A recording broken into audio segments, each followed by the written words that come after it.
Well, let's talk about Stellar Blade once again. Recently, I spoke about how Hades 2, how the game apparently is supposed to be this diverse, but it's a hot diverse because of the different art style in it, and it got compared to Hades or Stellar Blade, out of all things, which is kind of strange. I thought that was a very strange analogy. Stellar Blade has nothing to do with Hades 2. They're completely two different games. They're completely different genres. But now I'm seeing a lot of articles coming out how they're clamoring to say Stellar Blade needs to be censored.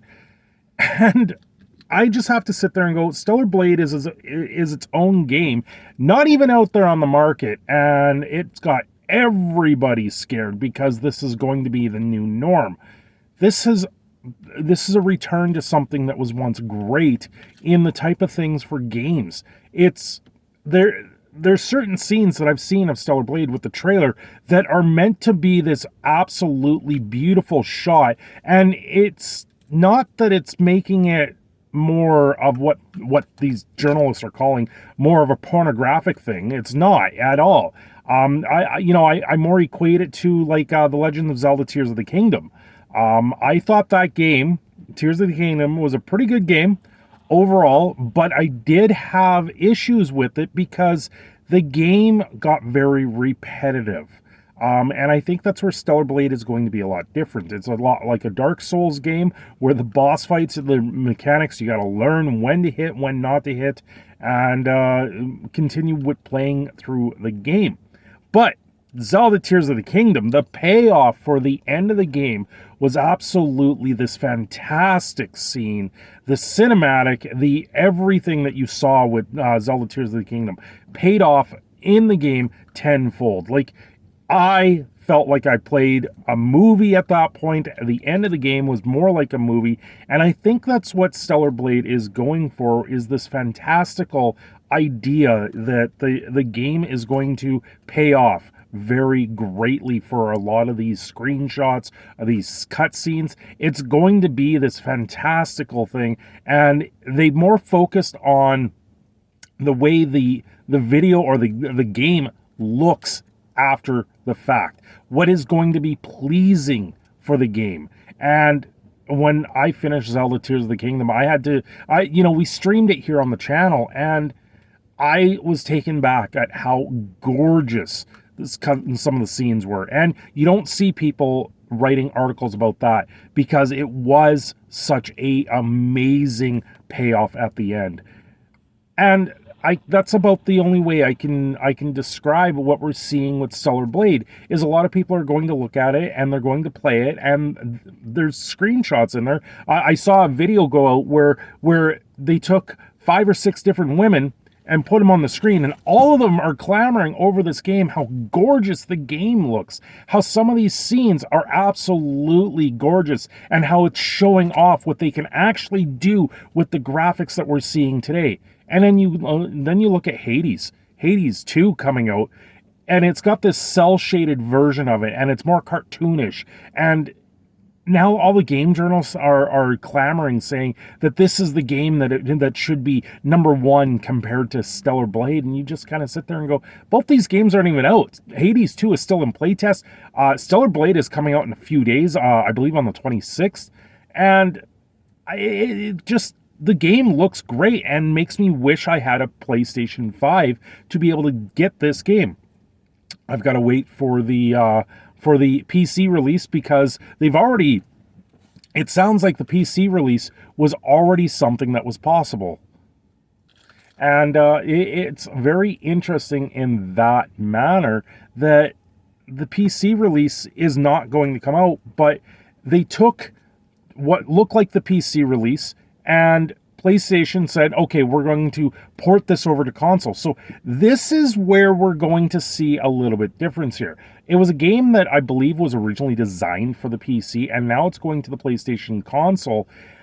We're going to have to wait to see on that one if they can get through the lag issues, the FPS, the frame rate issues, because I know with the Xbox comparative to the PlayStation, the Xbox seems to have better be able to handle the graphics better than the PlayStation overall. They're able to do things at a higher rate. But then you get the poor optimization, and we'll have to wait to see, because I want Stellar Blade. I want to see the game come out on PC, and I think it being exclusive to the PlayStation is going to hurt in the long run unless they have plans down the line. You're seeing a lot of ports now happening with PlayStation games coming out on PC, and I think that's going to help things immensely in the long run. Anyway, for asking for censorship on this game, I don't think so. Let the game be. Let the game stand on its own 2 feet and its own merit, and actually show off what it can do graphically wise.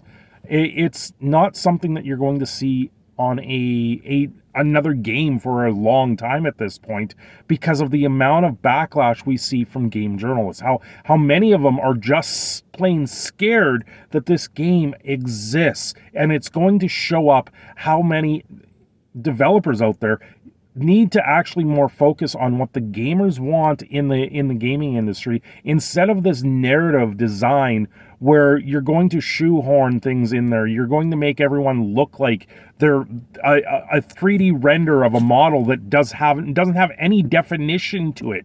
And that's part of the issue that we see with games nowadays, is you get these models out there and there's nothing to them. It looks like a lazy third-party atmosphere that they've just cropped it from one game to another, and then you've got nothing more to it. You've got no actual feeling to it. Stellar Blade honestly looks like they've put in a lot of work. It's going to blow things out of the water, and I think that's why everyone's scared. This is showing up another developer showing the game industry, this is how you make a game, this is how you sell copies.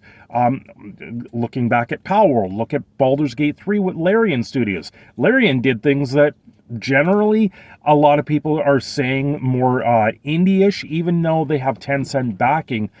So there's a little bit more behind that. Baldur's Gate 3 is more like a AA game, even though they call it a AAA game. Because of the Tencent backing, it kind of puts it in that category. But they're more of an indie development team overall. They're not an indie studio. I'm not saying they're an indie studio. They are a higher level studio. But that's what we're going to see here with Stellar Blade, and many more games. That whole tight-knit team, it's going to create something even more in the long run. Anyway, don't censor Stellar Blade. There's no reason for it. Give it the 18+ rating that the game deserves, and let it be. Some of the best movies out there are 18+. I'm not saying the type of that sexual movies, but some of the best horror movies out there are 18+. So anyway, thanks for watching. I'm your Product Canadian Phoenix in a Shadow. And hey, this is unedited, so all my mistakes, you guys get to see it in real time. And that's the way things go. Thanks for watching. Have yourselves a great day. Don't forget to like and subscribe.